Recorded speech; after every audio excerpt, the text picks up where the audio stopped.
All right, guys. Well, sorry for being late. Again, crazy day. Busy day. Well, that's good. You know, they always say in the real estate business, nothing happens and then everything happens all at once. And today, my God, seems as if everything is happening all at once, which is good. So I just got off of work. I don't even know what time it is. What time is it? Does anybody know? 11 o'clock? Anyway, we're gonna be commuting home. But it's good to see everybody. I wanted to pop on the live stream anyway, just to check in, see how everybody's doing on this Fed day. Today is May 1st. Happy May, everybody. Sarah, thank you for your support. Appreciate it. It's a beautiful night in New York City, but it's also a pretty busy night too. You know, it feels like it's almost midnight, and still lots of traffic. Cape Cod Sarah, what's up? Good to see you. Check out 432 Park Avenue in the clouds there. Hey, Dave, what's going on? Thanks for joining us.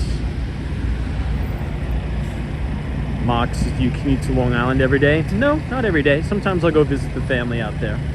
Most nights I stay in the city. Lance, what's going on?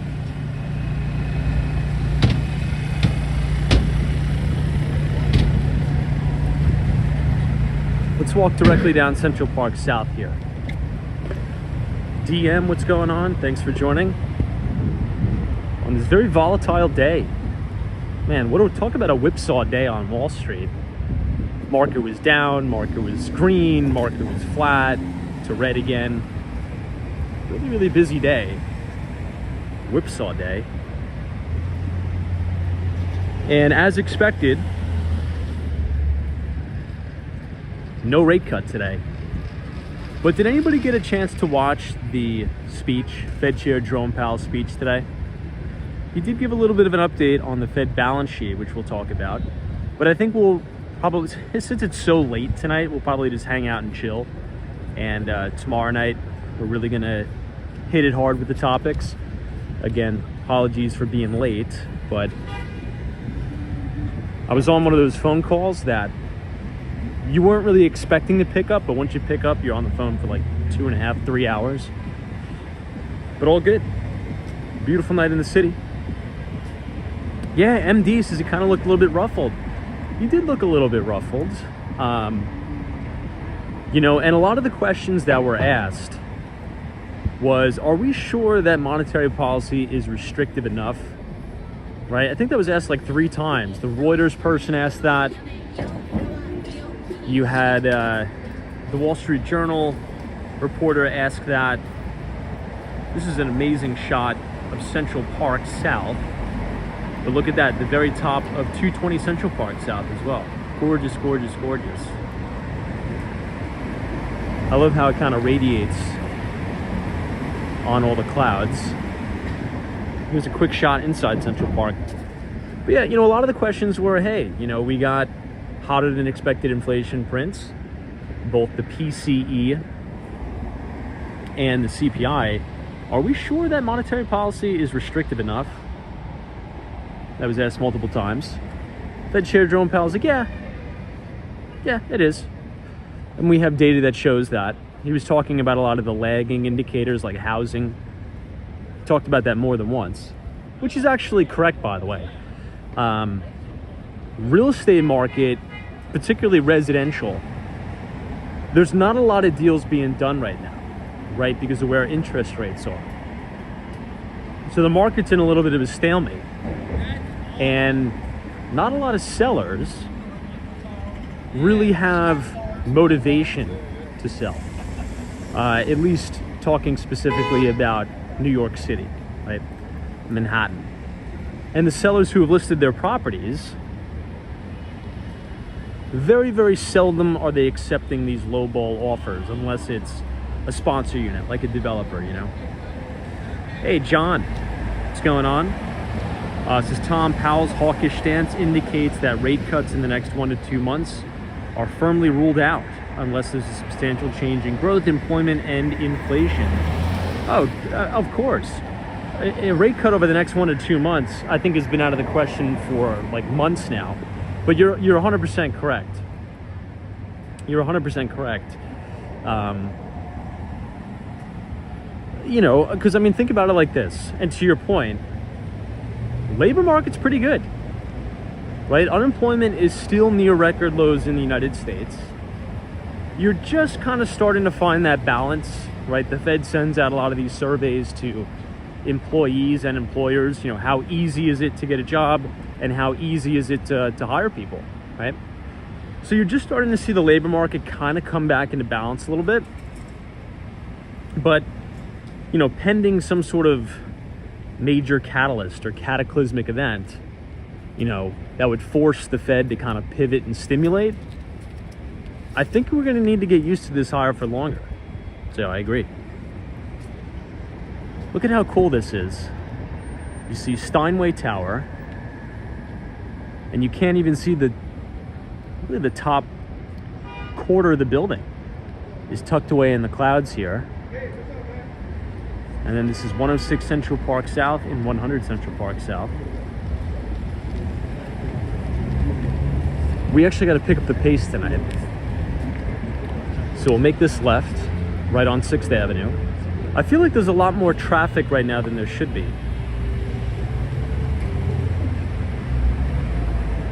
Hey, MD, what's going on? Shannon, Sabrina Fair, Tom M. Yeah, Qualcomm. Beat earnings. Talked about Amazon earnings last night too. Amazon reported better than expected earnings as well. Now, you know what's an interesting one, guys? You know what's quite interesting? The price action in crude oil. I mean, talk about a slaughter fest today. Crude oil really getting pounded here. Now, I guess that's good in a way, right? Because we're headed into the summer travel season. But a lot of times we could use crude oil as a leading economic indicator. So with crude getting dumped here, and also we can maybe take some geopolitical notes here, I think that probably means what's going on in the Middle East isn't going to escalate to what many people that were spreading fear, well, what they thought was going to happen. It's not going to happen. At least that's kind of what the market, how I interpret it. I remember the night we were doing the live stream when Israel was retaliating against Iran, and the comments were being spammed with, you know, World War III, it's World War III, it's the end, you know. Well, that's not really what crude oil is saying. Crude oil is saying the opposite. Crude oil is kind of saying a non-issue. This is 157 in Central Park Tower. Beautiful, beautiful buildings.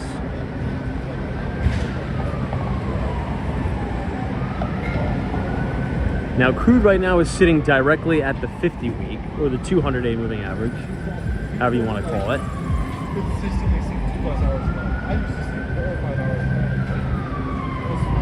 Yeah, Richard's like, we're living in very interesting times. Indeed we are.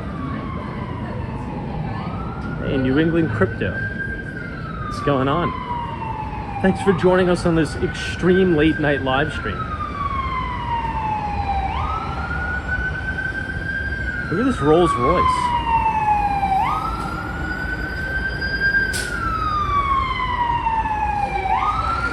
What do you guys think?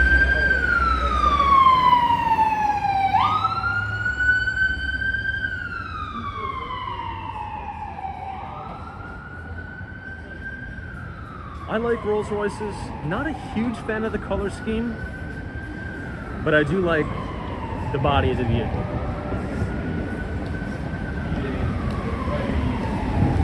Yeah, Zach Truce is New York. It's really warm. It was nice today.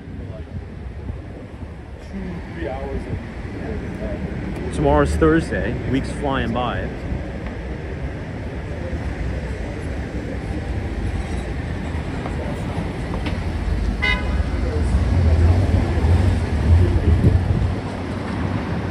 Random ass bench.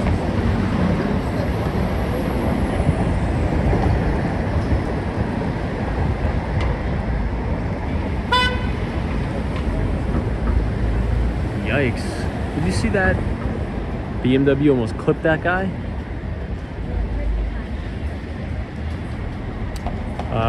Costa says, do you like Bentleys? I'm really not a big car guy, honestly. Not super into cars, but yeah, I guess I like Bentleys. But again, not like super into cars. Speaking of Bentley, they're building the Bentley Design Tower in Sunny Isles Beach.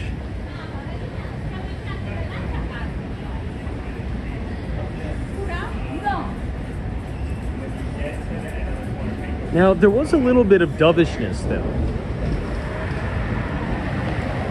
from the FOMC meeting. All right, I think we're good.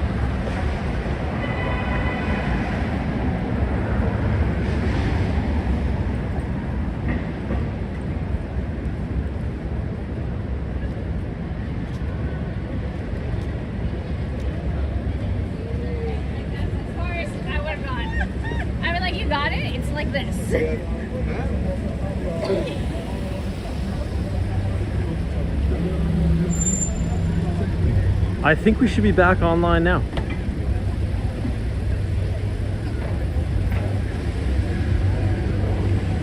You know what? Sometimes when I leave my Wi-Fi on, it'll try to automatically connect to like different stores and locations, and I just realized we just walked past Starbucks.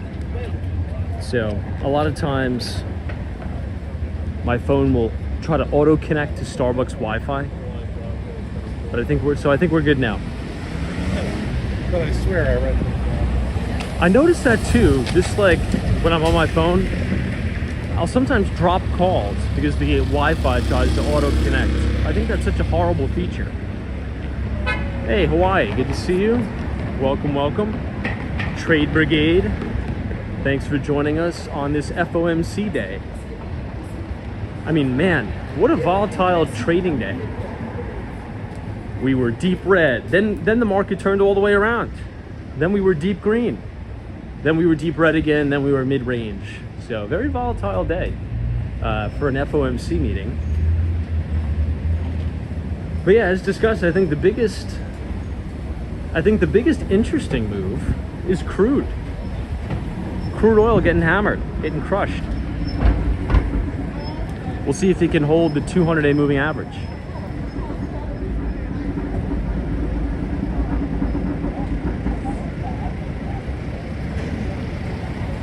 Now, speaking of Starbucks, and speaking about getting crushed, Starbucks reported a lackluster earnings report and they got crushed. So here's what I think. I was doing a little bit of digging into the report. To me, it says that their price hikes have gone too far. Right? There's usually a certain point where businesses can raise prices where it won't sort of taper consumer demand. I think they've pushed it too far. It was a massive rat who almost stepped on. But I think they pushed it too far, in my opinion. So we'll see. Hadler says, do I trade Forex? I do not.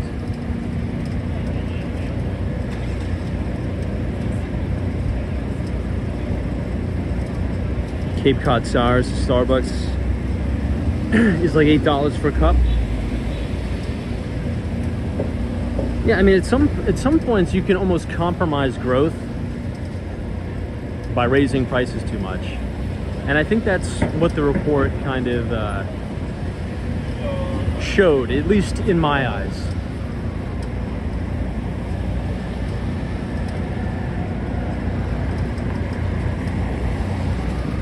Roz999 says, this morning Kramer really grilled the Starbucks CEO. Somebody sent me that interview. I didn't get a chance to watch the whole thing. It was just so busy today. Today was like a whirlwind day. All day it was on. It's crazy. Today was one of those days, like the moment you wake up to the moment you go to sleep, it is crazy busy. Which I'm not complaining about. That's good, because that means things are picking up. But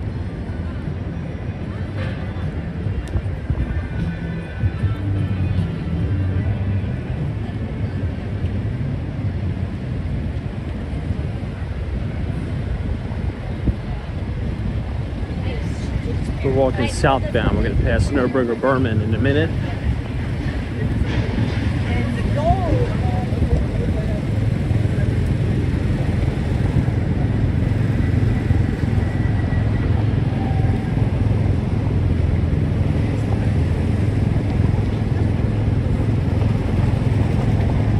Steph UF, Robert V, Western Mass Dave.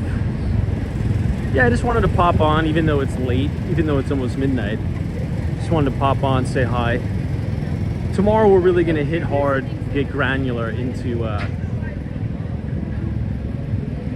you know, what went on at the FOMC, but pretty much nothing unexpected, right? Everybody knew they weren't going to raise rates. Everybody knew that they weren't going to cut. You know, really business as usual. I think the only material change is in the questioning. Was in the questioning from reporters. The conversation has totally changed from when is the next rate cut to, are you sure monetary policy is restrictive enough? That's the question now. So, and you know, markets generally tend to work like that. When everybody is kind of stacked on the same side, the most unthinkable and unlikely outcome happens. You know, everybody was having conversations about when is the rate cut? Is it going to be over the summer? You know, and how many? Now it's, whoa, okay. Inflation continues to run hotter than expected. Do you think we're going to get another rate hike? Is 5.25% to 5.5% sufficient to kill inflation? Now, this is probably one of my favorite shots in all New York City. Looking down 6th Avenue at Radio City Music Hall, and you have these really nice American flags, 1, 2, 3, 4, all in a big line with these massive skyscrapers.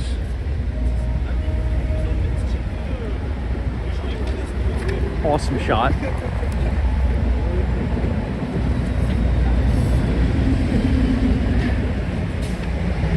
Nelson says Powell is losing credibility.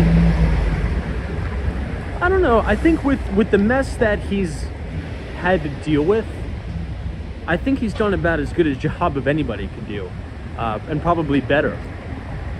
But I definitely see what you're saying. But you know, Fed Chair Jerome Powell has had to deal with a lot of crazy stuff, right? Global pandemic, helping us get out of a global pandemic, all while not crashing the economy. So I do think we need to give him some credit, right? If we're being honest, I'm kind of very anti-Fed, right? Just in my view, but you know, I'm more of an end the Fed type person, but I know that's not realistic. So if I had to give Fed Chair Jerome Powell a grade, I'd give him an A. I'd give him an A. I think he's doing really well. Many people thought, you know, stock market was going to be back to the COVID lows. You know, if you have to raise interest rates 500 basis points, everybody thought, yep, that's it. It's done. But we're still trading not too far off record highs.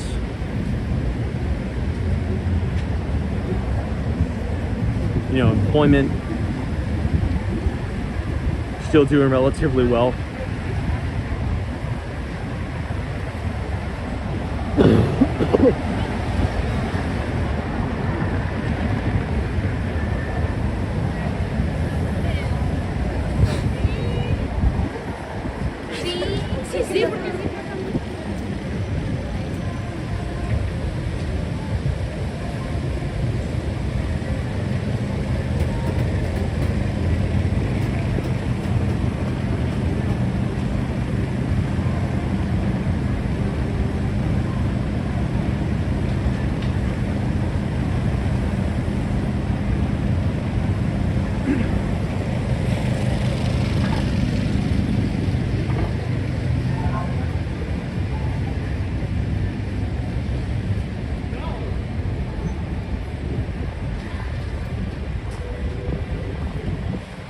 smell the line from Edel's. Dates, how's the allergies treating you? I don't know if it's allergies. I think I may have been sick. I thought it was allergies. I don't know. I mean, because this is kind of weird because I don't feel sick, right? Usually when you have like, you know, a tickle in your throat or something, you feel sick, like lethargic. I don't. It's just kind of there, which is weird. I have all the energy. I had 100% energy, but I don't know. I really don't know what's going on. But I'm not freaking out about it because it's almost 100% gone. And almost everybody I know has had the same thing. I think there was some like weird virus that just swept through New York City and gave everybody this kind of like respiratory thing. It was weird. I don't know.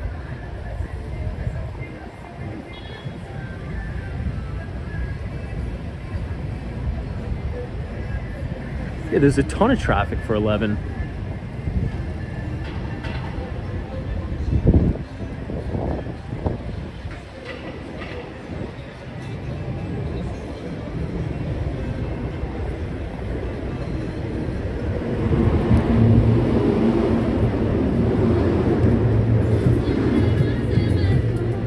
It's the Diamond District. Now tomorrow, fingers crossed it won't be raining, and fingers crossed it'll be really warm out. I want to walk around Tribeca tomorrow. I'm gonna go all through Tribeca, down Canal Street. We'll check out Chinatown, we'll check out Little Italy. We haven't been down there in so long, but just over the last few days have been crazy at work. Crazy. So I've been in the office late.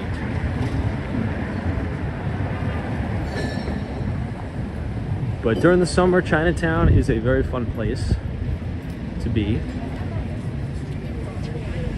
We haven't explored it in probably over a month on the live stream, so.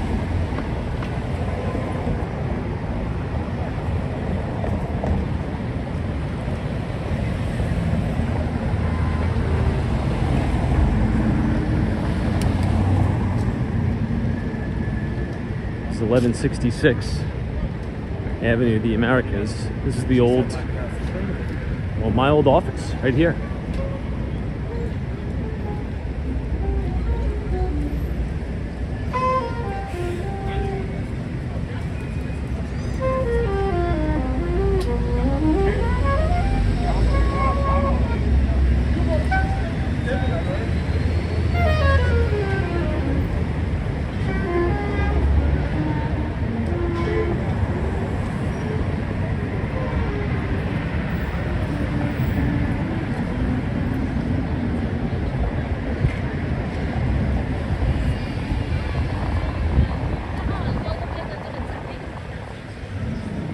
Really, blues writers as Avoid the Village still protesting, still at it. Crazy. These people are relentless. I'll give them that.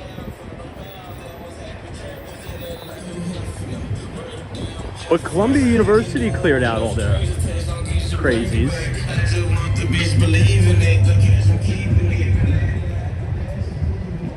I'm very pro protesting. I'm not pro vandalism. Yeah, maybe we'll check out 161 Maiden Lane for sure. I'm not too sure how they're gonna rectify that. Now, speaking of new construction, so the Waldorf Astoria Residences in downtown Miami. Look at how cloudy it is. You can't even see the top of One Vanderbilt. Wild.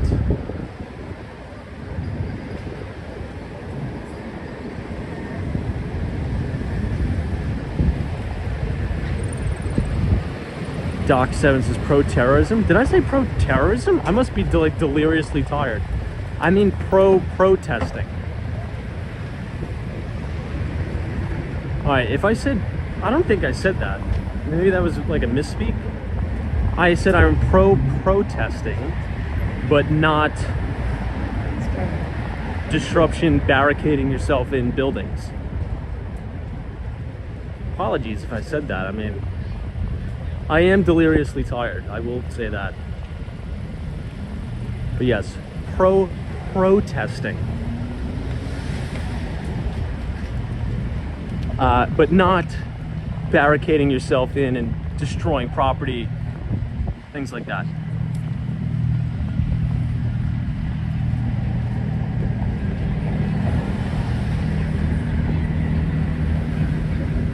You know, maybe you can see the top of One Vanderbilt, but maybe just the lights are off. Oh, I did say protesting? Oh God, dude. I know, I'm just...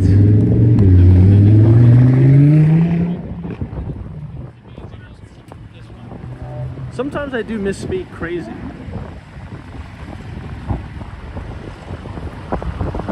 But...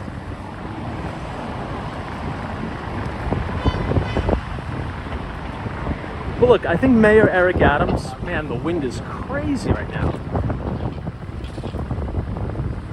This must be like a 30-mile-an-hour wind gust we're in right now. Whew. Jeez. But I think the mayor of New York City, I think he did a really good job yesterday. Essentially just voicing that same exact thing. Because as we talked about last night, you have these radicals that, you know, mesh themselves in with the protesters. And essentially they're just like anarchists and they're hell raisers and they're trying to cause trouble. And that's exactly what they do. And a lot of them that have been arrested, you know, if you look at their, you know, their backgrounds, these people aren't even college students. They're like 35 to 45 years old.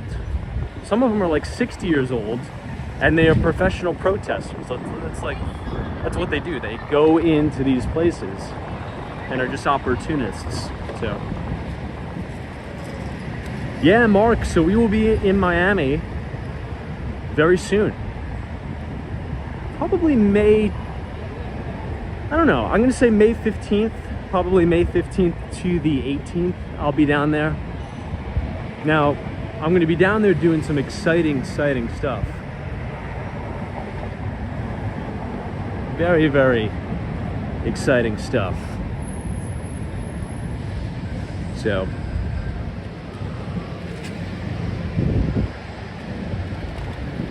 I'm excited. We have big plans for the South Florida market. I think we're gonna be doing a lot of business down there. And this summer is going to be awesome. That's all I could say for now. For now.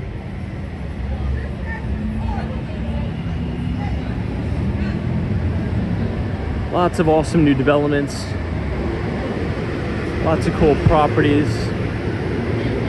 I don't know what that was. I don't know what that was. That's true. Peter's like, would you ever go to Miami to do boring stuff? The money? Yeah, all the luxuries are fine. What does he do? That's what I want. That's true. Can't really do boring stuff in the tropics.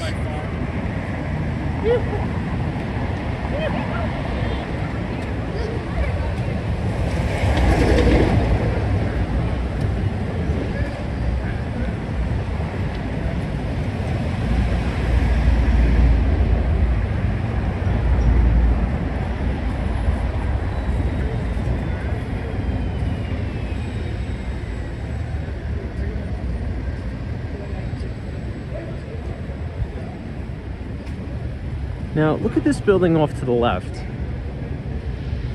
I think this is an extension on top of an existing building that's kind of like cantilever over the top. Look at how cool that is. It almost kind of looks totally out of place, doesn't it?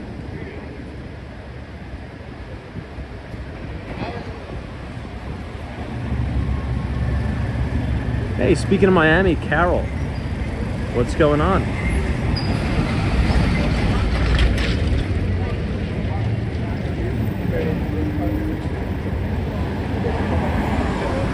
So we're working on this big deal. I can't disclose too much, but it's going to be epic. It is going to be, yeah, I'll just say that. Next level stuff, guys. It's going to be good.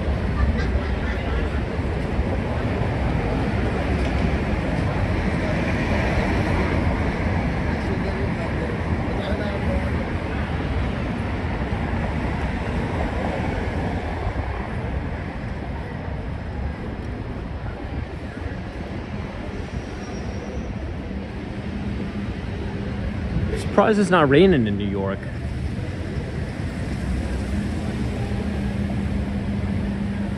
Okay, Forces, you're opening in Miami office. We are opening in Miami office, but it's more exciting than that. It's just going to be a good time. It's just going to be a very good time all around. Working very hard on it.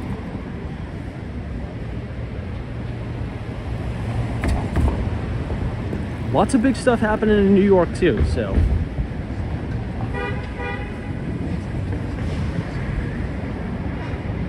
Why says give us a hint? I'll message you, but can't give too much away.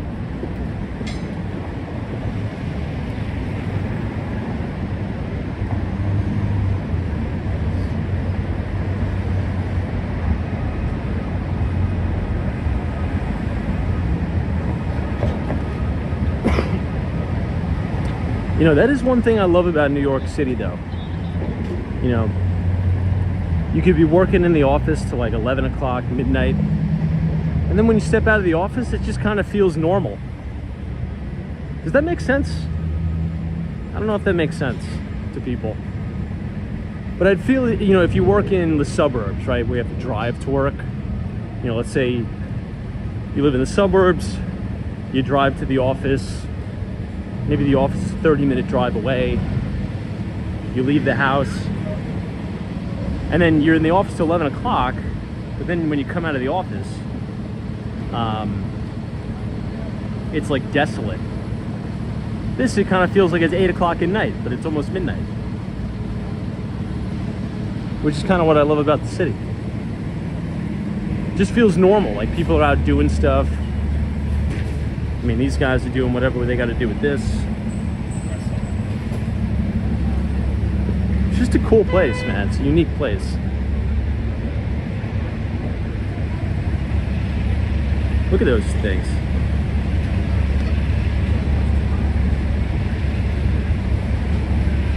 Todd says, did you abandon or pause the second YouTube channel? Not paused it. I'll use the word procrastinated, or maybe just I can't really find time. But that's just an excuse. But it will be charging up here shortly. That I can guarantee.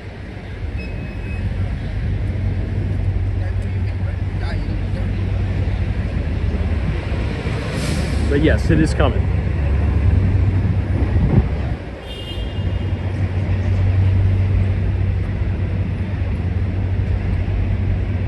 Hey, Anish. Yeah, so Anish, we use something called a gimbal, and that kind of provides the stabilization to the device. So it's not, you know, all bouncy all the time. Now, the New York Knicks lost last night, but I still think they have a shot.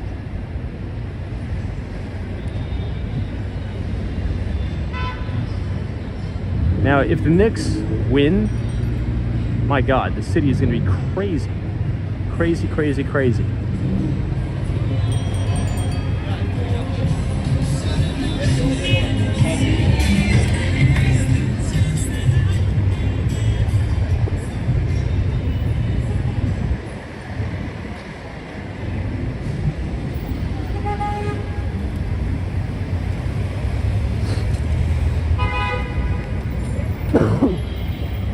Oh, I forgot to tell you, I witnessed the worst food delivery bicycle collision I've ever witnessed ever.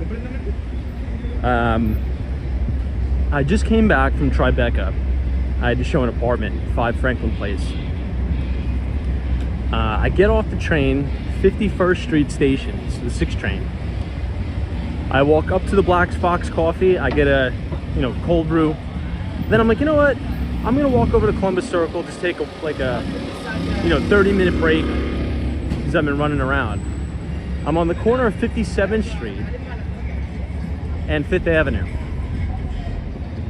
There's this crazy, most ridiculous cab driver, reckless, blows the red light and totally obliterates this food delivery bike guy. I honestly thought he was dead on impact. That's how far this car flung the guy. The guy does like 3 rolls right by Tiffany's, and he gets up like nothing even happened. It was the most crazy accident I've ever witnessed with the food delivery bike guy. Not being dramatic, I thought I was like, dude, I just witnessed someone get killed. He gets up like nothing happened.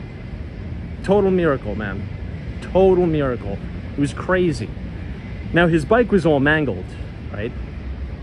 And the cops were right there, right outside Trump Tower. But holy crap, was that the most crazy food delivery bike thing I've ever seen in my life. Now, we've seen collisions on the stream live, but nothing like that. That was crazy. It was nuts. You really got to watch it.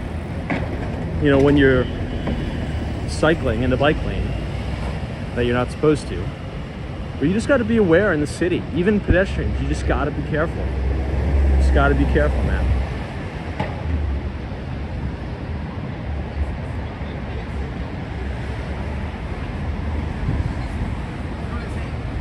Because it only takes one driver not paying attention. Because I'm listening. I can't listen.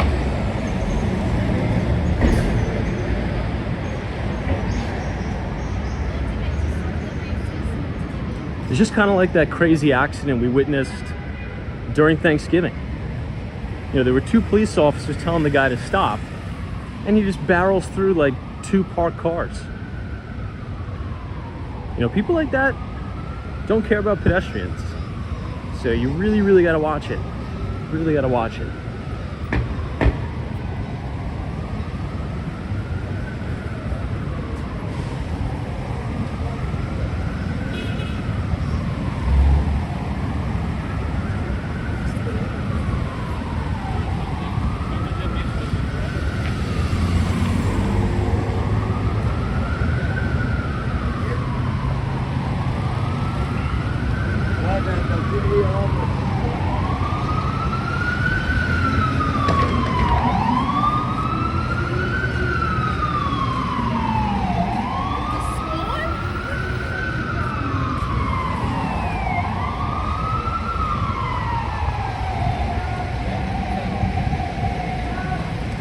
Yeah, John says Tesla's full self-driving solves that problem. That it does. That's another great use case.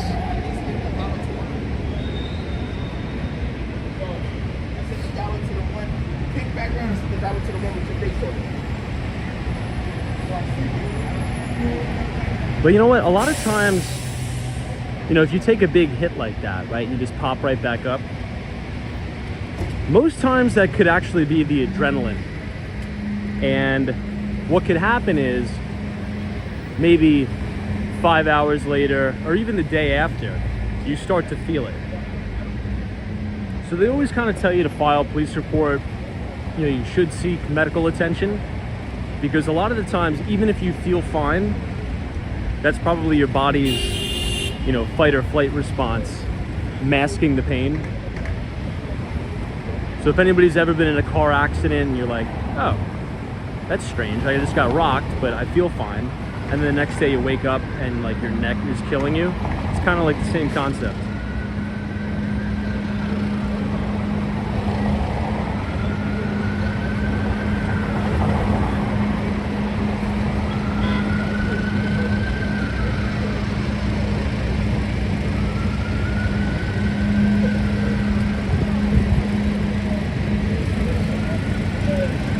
All right, everyone. Well, we're gonna call it a night early. Well, late.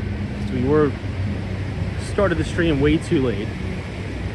Yeah, just wanted to pop on, say what's up, check in. We'll be back to our regular scheduled programming tomorrow.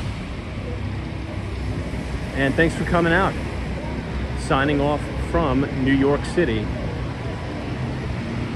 I'll make it a point to be on time, punctual tomorrow.